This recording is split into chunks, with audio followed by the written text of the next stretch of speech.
योद्धा हो तुम। कायर एवं निर्बलों की भांति बातें मत करो। ये तुम्हें भी ज्ञात है कि युद्ध के अतिरिक्त कोई अन्य विकल्प नहीं है।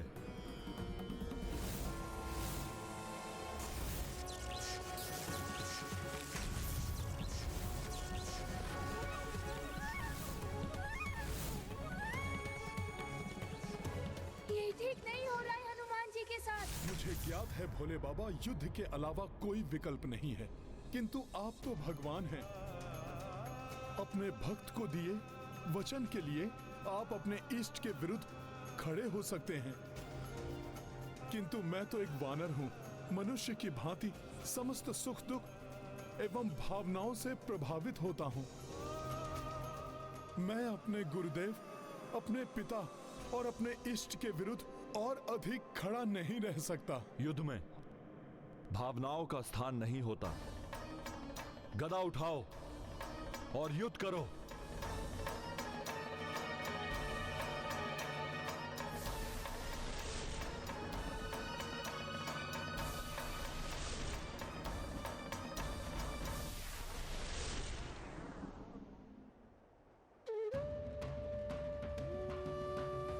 पहले भी आपके विरुद्ध मैंने शस्त्र उठाकर बहुत बड़ी भूल की थी।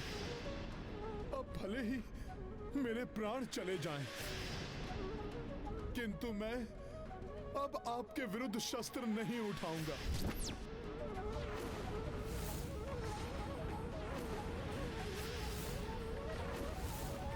यदि तुम स्वयं ही मृत्यु का वरण करना चाहते हो तो अवश्य ऐसा ही होगा।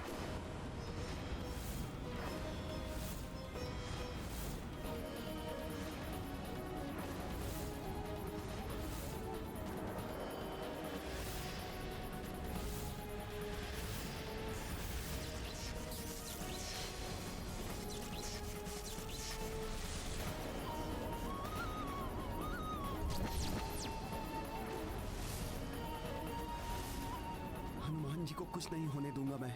यदि इसके लिए मुझे शिव जी पर ब्रह्मास्त्र का भी प्रयोग करना पड़े तो करूंगा मैं।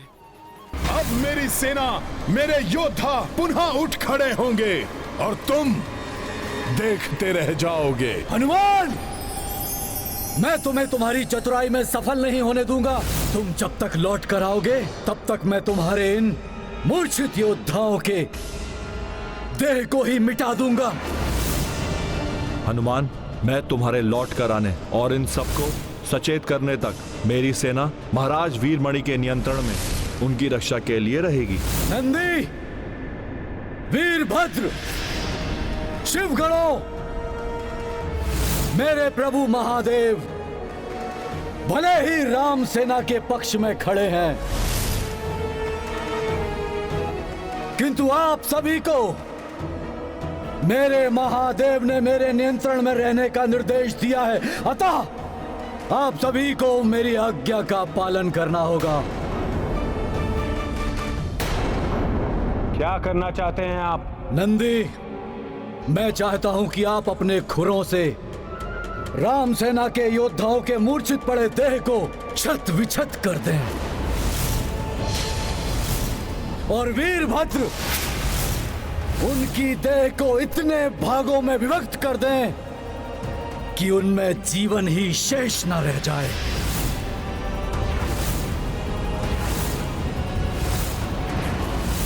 और आप प्रेतगणों उनकी विभाजित देहों को भक्षण कर जाएं ताकि पुनः कोई जीवित ना हो। किंतु यह सब उस वानर हनुमान के लौटने से पूर्व हो जाना चाहिए।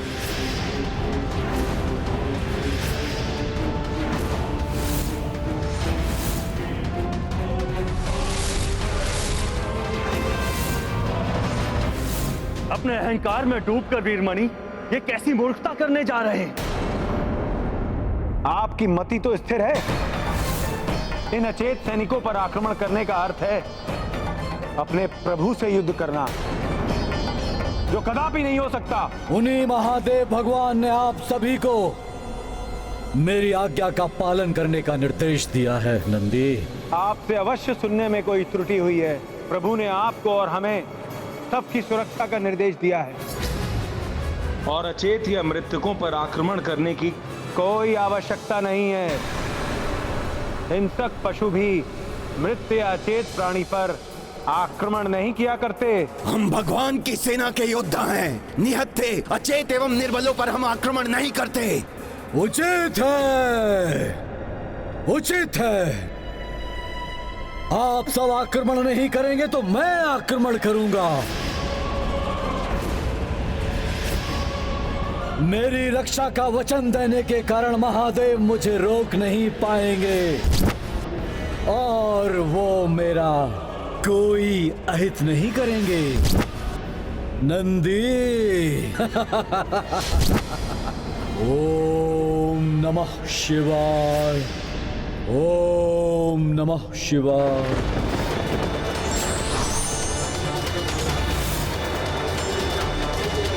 हनुमान के लौटने से पूर्व भी मैं इन्हें अग्नि में भस्म कर दूंगा। कुछ नहीं मिलेगा हनुमान को।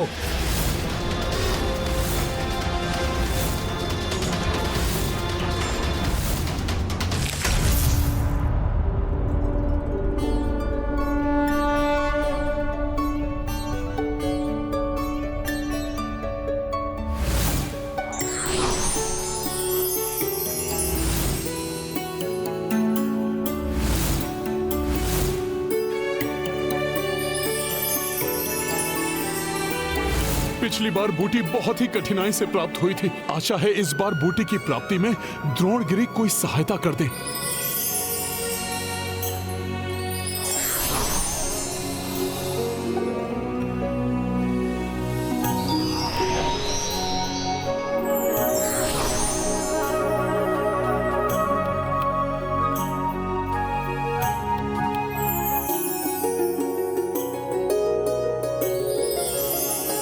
आपने स्वयं ही मुझे संजीवनी बूटी प्रदान कर दी। आपको बहुत बहुत धन्यवाद द्रोणगिरि पर्वत।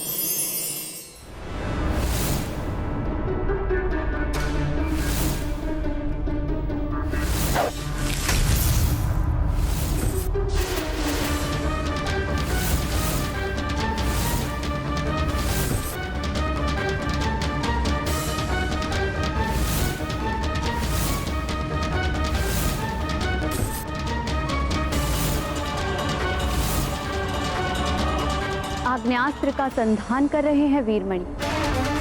कदाचित शत्रुता के भाव ने वीरमणि को ये भुला दिया कि जिन्हें भस्म करने वो जा रहे हैं उनकी रक्षा करने के लिए प्रभु महादेव खड़े हैं।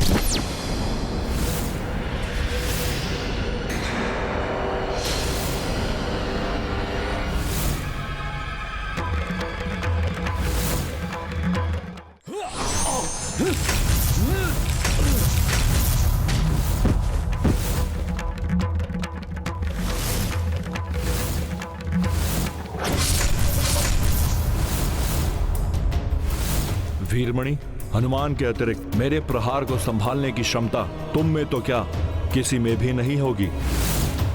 तुम मेरे भक्त हो इसलिए जीवित हो, अन्यथा तुम्हें इस दुस्साहस का दंड मिल गया होता।